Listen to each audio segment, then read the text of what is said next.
The best time to prune holly bushes.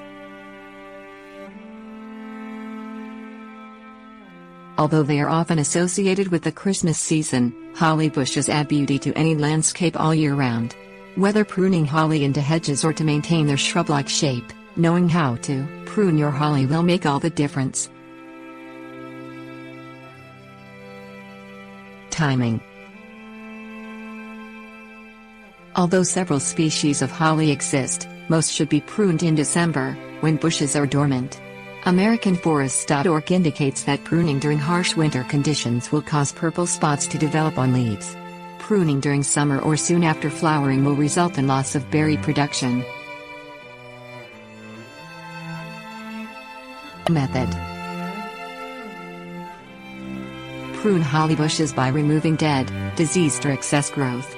Begin from the inside branches and prune toward the outside branches. Cut just above younger buds or along the central branch. Purpose. Properly pruning holly bushes encourages new growth by providing space for an abundance of thick foliage in the coming year. Prune to enhance shape and create a neat, clean appearance. Shape holly bushes into hedges that provide shade and privacy.